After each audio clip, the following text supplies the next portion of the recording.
Hi, welcome to my channel advocate Narendra Madhav. दोस्तों, स्वागत है आपके ये कानूनी धाराएं की पूरी इंफॉर्मेशन आपके साथ लेके आने वाली है प्लेटफॉर्म के माध्यम से। ये प्लेटफॉर्म पर आप जो भी कानून की धारा है उसका पूरी इंफॉर्मेशन फ्री ऑफ कॉस्ट आपके साथ लेके हम आते हैं। चैनल का उद्देश्य है कि आम जनता को पूरी तरह से कानून की इंफॉर्मेशन हो। What is the laws, what is the act, ये सब एक्ट के बारे में, what is the process of the court, court की जो प्रोसेस होती है, इस सब के माध्यम से हम ये प्लेटफॉर्म पर पूरी जानकारी देते हैं। तो ये जो पूरी कानूनी इंफॉर्मेशन आपको फ्री ऑफ कॉस्ट ये चैनल के माध्यम से मिलते हैं, तो बिल्कुल लाइक और सब्सक्राइब करना है। दोस्तों, आप जैसे देखते हैं कि हम ये जो सीरीज देख रहे हैं, ये series the governing of the immigration laws of India के तहत देख रहे हैं। जो भी इमिग्रेशन लॉज है भारत सरकार के, और जो भी भारत सरकार इमिग्रेशन लॉज के तहत जो भी छोटी छोटी एक्ट हम देख रहे हैं, वो एक्ट का पर्पस देख रहे हैं। इसके तहत हमने पिछले एपिसोड में हमने रजिस्ट्रेशन ऑफ फॉरेनर्स एक्ट 1939 देखा है।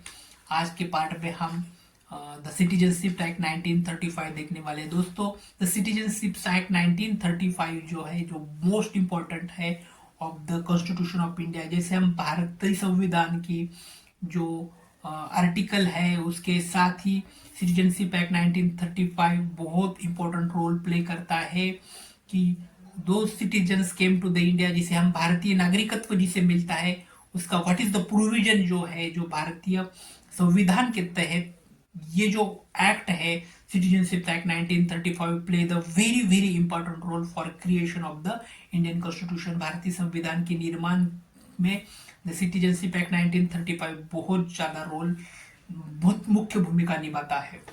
तो सबसे पहले हम पर्पस देखेंगे द सिटीजनशिप एक्ट 1935 का। The main purpose of the नया सिटीजनशिप एक्ट 1935 का governance, how person can acquire और lose Indian citizens. The main object of this citizenship act 1935 is to govern a person how can acquire और lose of Indian citizenships, जो कि हम भारतीय नागरिकत्व कैसे प्राप्त करें और कैसे भारतीय नागरिकत्व को हम छोड़ सके, जैसे भारतीय सिटीजनशिप को आप कैसे हासिल कर सके और कैसे हमें उसके छुटकारा पा सके। ये main object the citizenship act 1935 का है।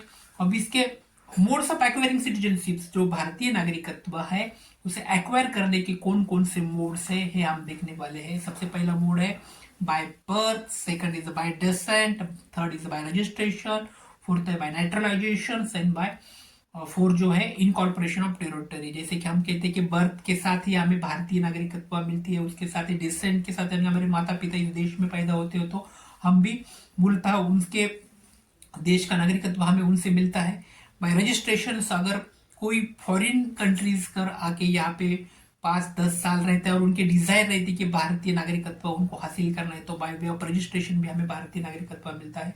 इसके साथ ही साथ बाय नेचुरलाइजेशन भी हमें मिलता है कि जैसे हमारे 2-3-4 पीढ़ी भारत में रहती है, तो हम भारत में आके पले बड़े हैं, तो वहाँ पर परमानेंट सिटीजनशिप हमें मिलता है। बाय इनकॉर्पोरेशन ऑफ टेरिटरी, जैसे कि हमारा कोई साथ की कंट्री के साथ हमारा वार चल रहा है और वार के साथ साथ हमारी इनकॉर्पोरेशन ऑफ वार की टेरिटरी हमने एक्वायर की है, तो वो भी टेरिटरी का सिटीजनशिप हमें अकॉर्डिंग टू दिस एक्ट मिल सकता है। कि बाय इनकॉर्पोरेशन ऑफ टेरिटरी, अगर कोई भी फॉरेन कंट्री की टेरिटरी भारत सरकार एक्वायर करता है, तो इनकॉर्पोरेशन ऑफ टेरिटरी के तहत हमें वो भी सिटीजनशिप हमें मिल सकता है। सिटीजनशिप जो है वो किस तरह से रिवॉक होती है अब हम देखेंगे। Citizenships can be revoked for fraud, second disloyalty और service to another country. Citizenships जो है रिवॉक होने के 2-3 चांस है, जो कि फ्रॉड के साथ सिटीजनशिप जो है वो खत्म होती है, उसके साथ डिसलॉयल्टी के साथ भी सिटीजनशिप खत्म होती है। उसके बाद service to the another country, अगर दूसरे देश में जाकर भी बस जाते हैं बहुत साल, तो बिल्कुल हमारे देश की सिटीजनशिप जो है नागरिकत्व हमेशा के लिए खत्म होने जा सकती है। तो जो acquiring of citizenship and dissolve of citizenships जो है वो सिटीजनशिप एक्ट 1935 का मूल उद्देश्य है, और ये उद्देश्य ही हमें भारतीय संविधान का जो निर्माण हुआ है, वहाँ के संविधान की जो भी आर्टिकल 1 2 जो 3 ये सिटीजनशिप के तहत जो भी आर्टिकल वहाँ पे मेंशन किए गए कि how to acquire Indian citizenship, तो उसका मूल निर्माण जो है उस सिटीजन का जो आर्टिकल का वो जो नींव है वो नींव जो सिटीजनशिप एक्ट 1935 को जो भी ब्रिटिशर्स ने क्रिएट किया हुआ ये एक्ट है, उसकी मेल जो नींव है वो 1935 का इंडियन सिटीजनशिप एक्ट जो है उसके तहत बना हुआ है। दोस्तों, इमिग्रेशन एक्ट की सीरीज बहुत बड़ी है, बहुत लंबी है। इसके अंतर्गत हम बहुत सारे इमिग्रेशन के जो जो इम्पोर्टेंट टॉपिक है वो हम देखने वाले हैं। तो टुडेस टॉपिक ओवर हियर, यहाँ पे हम रुकेंगे। अगर आपको वीडियो अच्छा लगेगा तो लाइक करो, सब्सक्राइब करो। Thank you so much.